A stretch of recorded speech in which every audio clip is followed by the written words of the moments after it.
Hello friends, welcome back to my channel. I hope आप सब अच्छे होंगे। आज आप सबके साथ अपने हर श्रृंगार या पारिजात के पौधे को शेयर करेंगे। अगर आपके पौधे में अभी तक कलियां नहीं बनी हैं, फूल नहीं खिल रहे हैं, तो आप कौन सा फर्टिलाइज़र है जो अपने पौधे को दे सकते हैं जिससे आपके पौधे में भी कलियां बने और फूल खिले।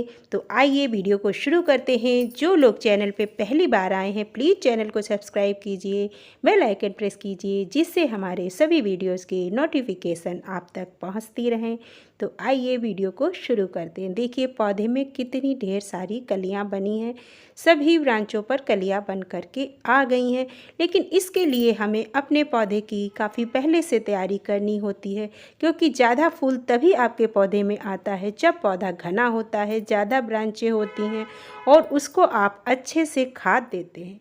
क्योंकि पौधे के लिए फर्टिलाइज़र बहुत ज़रूरी है, क्योंकि जब हम कोई भी पौधा गमले में लगाते हैं तो उसको समय समय पर खाद देनी होती है। जब कोई पौधा ज़मीन में लगा हुआ होता है तो उसको सारे पोषक तत्व ज़मीन से मिल जाते हैं, लेकिन जब हम पौधे को गमले में लगाते हैं तो उसको हमें समय समय पर खाद देनी होती है, फ्लावरिंग के लिए, फ्रूटिंग के लिए। तो खाद सबसे ज़रूरी चीज़ है, और घना पौधा होगा तो ज़्यादा कलियां बनेंगी, इसलिए पौधे की कटाई छटाई भी ज़रूरी है। हर श्रृंगार का पौधा एक परमानेंट प्लांट है और इसमें सर्दियों में फ्लावरिंग होती है, गर्मियों में इसमें फ्लावरिंग नहीं होती है। इसलिए इस पौधे की कटाई चाहे तो आप फरवरी के लास्ट में या मार्च की शुरुआत से शुरू कर सकते हैं और इसे कम से कम 3-4 बार काटिए, जिससे कि ये ज़्यादा से ज़्यादा ब्रांच निकाले, ज़्यादा से ज़्यादा घना पौधा आपका हो। क्योंकि जब ज़्यादा घना पौधा होता है तो उसमें ज़्यादा फूल आता है। जितनी ज़्यादा ब्रांच होंगी उन पर उतनी ही ज़्यादा कलियां बनेंगी और उतने ही फूल आएंगे। कटिंग के साथ साथ हमें इसमें समय समय पर फर्टिलाइज़र भी देते रहना है, क्योंकि 2-2 महीने के अंतर से जब हम अपने पौधे को फर्टिलाइज़र देते हैं तो पौधे की ग्रोथ काफ़ी तेज़ी के साथ होती है, नई नई ब्रांचें जल्दी निकल करके आती हैं और आपका पौधा जल्दी घना होता है। अगर आपके पौधे में अभी तक कलियां बनी नहीं हैं तो कोई भी परेशान होने वाली बात नहीं है। जो फर्टिलाइज़र आज आप सबके साथ हम शेयर करने वाले हैं, उसको देने के बाद 7 दिनों के बाद आप देखेंगे कि आपके पौधे में कलियां बनना शुरू हो जाएंगी। 100% ऐसी खाद है जिसको डालने के बाद किसी भी पौधे में कलियां ना बने, ऐसा हो ही नहीं सकता है। तो आइए कौन सी वो खाद है वो आप सबके साथ शेयर करते हैं, और इसको कौन कौन सी खाद हम दे सकते हैं इस समय पर, उसके बारे में भी बात करते हैं। तो सबसे पहले हमने जो खाद दी थी अपने इस पौधे को, वो दी थी गोबर की खाद।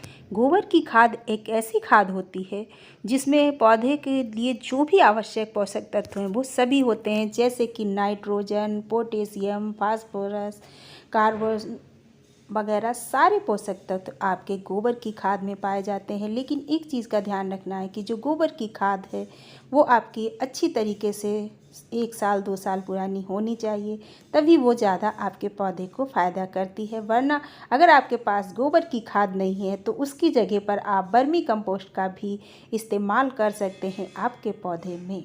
गोबर की खाद इतने बड़े गमले में कम से कम 3 से 4 मुट्ठी हमें देनी है, और इस पौधे को कभी भी आप बहुत ज़्यादा छोटे गमले में ना लगाएं। कम से कम 14 इंच के गमले में इस पौधे को लगाइए, जिससे आपको बार बार अपने पौधे की रिपोर्टिंग नहीं करनी होगी। 4 मुट्ठी गोबर की खाद डाल दीजिए।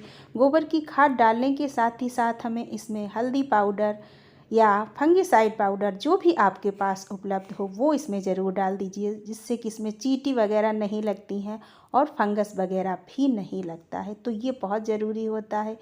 हर घर में हल्दी मिल जाती है, 1 चम्मच हल्दी डाल दीजिए। ये आपके पौधे के लिए बहुत ही अच्छा। जब भी आप अपने पौधे को खाद देते हैं तो मिट्टी को हटा कर के उसके बाद खाद डालिए और ऊपर से मिट्टी डालिए, जिससे आप जो खाद देते हैं उसकी वेस्टेज नहीं होती। क्योंकि जब वो अंदर हो जाती है और जब पानी आप डालते हैं तो वो धीरे धीरे आपके पौधे में अच्छे तरीके से लगती है। और अगर ऊपर से ही आप खाद रख देते हैं तो कई बार जब आप पानी डालते हैं तो वो इधर उधर निकल जाती है और आपकी खाद बेकार हो जाती।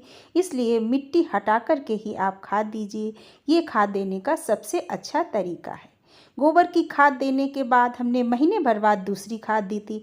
लेकिन अगर आपने अभी तक गोबर की खाद नहीं दी है तो पहले आप गोबर की खाद दीजिए, उसके 10-12 दिनों के बाद आप जो दूसरी लिक्विड खाद हमने दी है वो दे सकते हैं।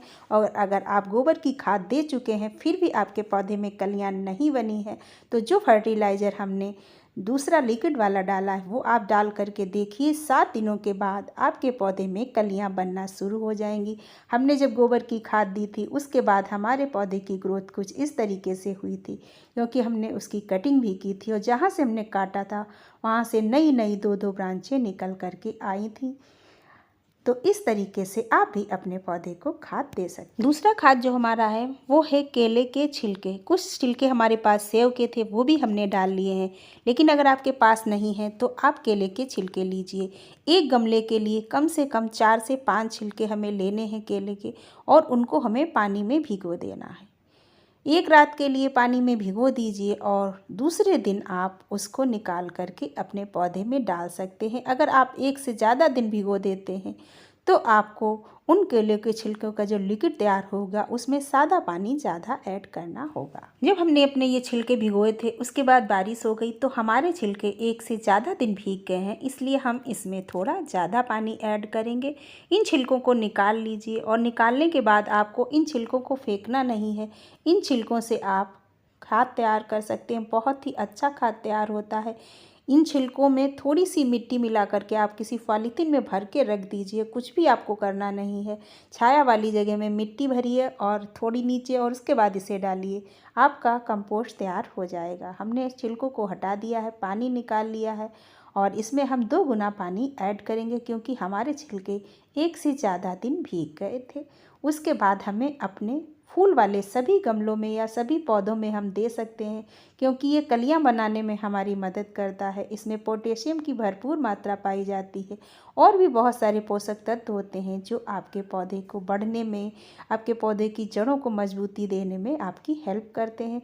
तो इस तरीके से बड़े गमले में आपका पौधा लगा है अगर 14 इंची, तो कम से कम 2 मग भर के आप डाल दीजिए।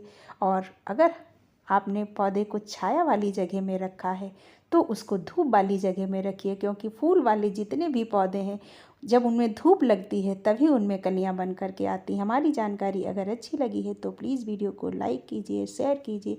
नेक्स्ट वीडियो में फिर मिलते हैं किसी अन्य टॉपिक के साथ।